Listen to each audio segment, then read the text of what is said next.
Hello YouTube, this is my Offally Good video on offal. This video is going to be about what is offal, why people don't eat it, why people should eat it, and if I have time, how to cook it. And you may notice today I'm wearing my Sticks and Limbs bow hunting camouflage. I just thought I'd mention them because I'm a massive fan of Sticks and Limbs, and if anything I can do to help the company, I am on their pro staff, so I am biased. As an honorary member of that, I think I should say how good I think their stuff is. Anyway, this video comes about because the Walkerton kid on the first field dressing video of a deer from Wilderness Outfitters asked for a recipe on steak and kidney pie. So that'll come right at the end and in the comments section. So have a look at that if you're interested.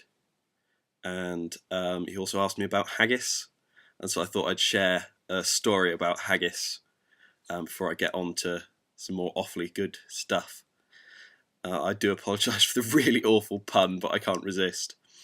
But basically, this story is in Texas. I'm bow hunting in Texas, and that in itself is a very long story. So you've got to picture this. I'm 18. I'm in Texas. The only English kids surrounded by a bunch of glorious. I'm sure they won't mind me using the term rednecks because they bear it with pride, and having a blast, absolutely having a brilliant time.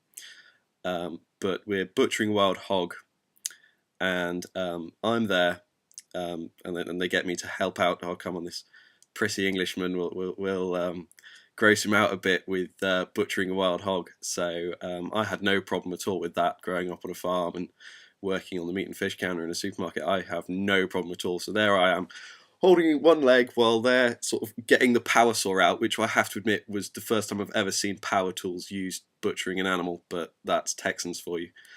And with their sort of getting the gralloch out, and one of the chaps, I'm very pleased to say, a US Marine no less, is like, "Oh, come on, you're grossed out." And so as we're gutting it down and got a big bucket underneath for all the offal, I'm going, "You're not going to waste that, are you? You're not going to waste that."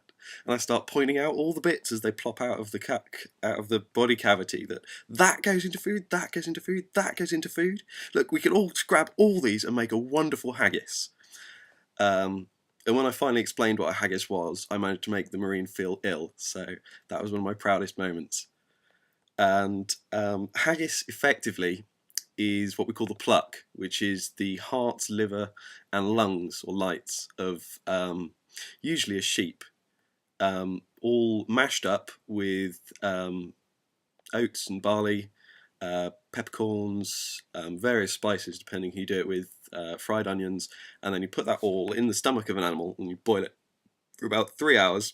Oh, I'm getting hungry just think about it. It's delicious, it really is. It's a Scottish delicacy. If anyone offers to take you on a haggis hunt in Scotland, don't believe them. Eat the haggis, but in fact go on the hunt, because you'll usually end up just wandering around beautiful Scottish countryside drinking whiskey looking for a non-existent animal. But yeah, haggis, that's what haggis is. I thought you might enjoy that story. So on with the rest of my offal video. A lot of people don't eat offal. I've noticed particularly Americans, some Americans certainly, see eating offal as something very odd. I think this is probably cultural inheritance. Offal used to be seen as a sort of a poor man's food. So I think that possibly the richness that America came into meant people stopped eating so much offal. Because if you could have, by eating offal, it was because you couldn't afford the better meats, the posher meats, which I feel is a shame because they're really missing out. That's certainly, I think, the case in Britain quite a lot as well. But then another reason people don't eat offal very much in Britain is they've had a bad experience with it.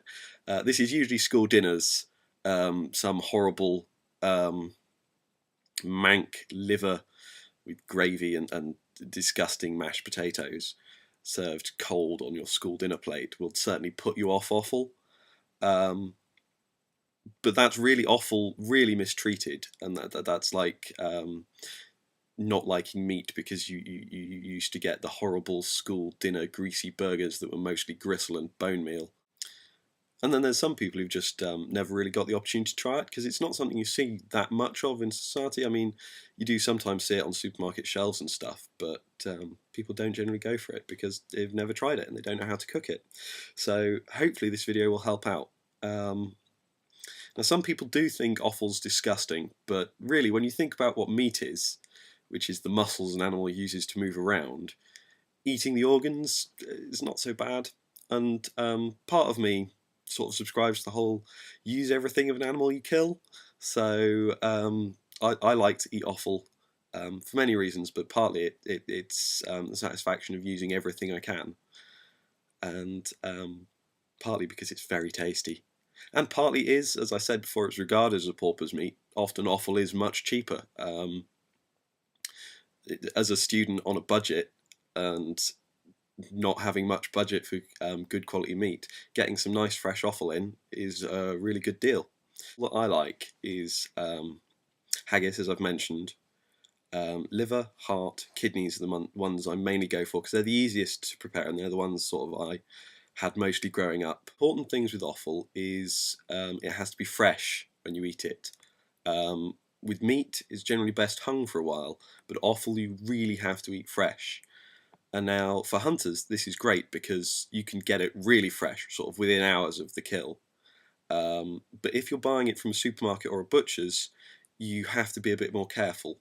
And this is where lots of people have the bad experience with them because a lot of them have enzymes, liver particularly, has enzymes in which break down the meat around it over time, and it produces a nasty taste if it's left too long, which is where lots of people's bad recollection of liver comes from. It's not nice fresh liver, it's liver that's been waiting around too long. So you have to have fresh offal. The way I would recommend doing this, if you can't get it fresh from the kill as a hunter would be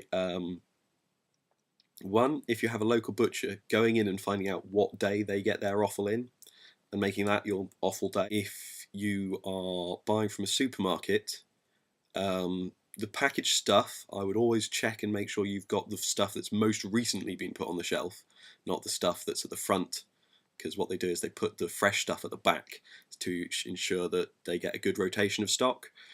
So get the freshest stuff that's come in from the very back of the shelf, if that makes sense. Or you could do what I do, which is whenever I go into a supermarket, I swing by the meat counter and just check if they've got their meat in that day and if they've got a fresh packet in, because usually they're more than willing to cut open that packet, especially if you're like me buying a big meal's worth of it. So once you have your fresh offal, you've got the problem of what to do with it. I personally am a fan of very simple cooking. So I would say with liver, really fresh liver, you can just kebab on top of a fire. So just literally put it on a green wood stick and cook it over a fire until it's cooked. You can just cube it up, or I've even seen videos of people just putting it onto the fire, but I'm not sure if I'd be willing to risk my nice bit of liver for that. So I'd kebab it and cook it over the embers. Or what's nice is you can just coat it in flour and pepper, sort of sieve some flour and put some black pepper in the flour, and then just toss strips of the liver in the flour, fry that up with some onions. Liver and onions, delicious, really lovely. Or you can do it with bacon as well. That's a classic. That's lovely. Well, it looks like I'm running out of time, so I guess this is going to be a two-part video, so I'll post that as a response to this one. Kind of makes sense that out of all my videos, the first two-parter would be one about food, so stay tuned.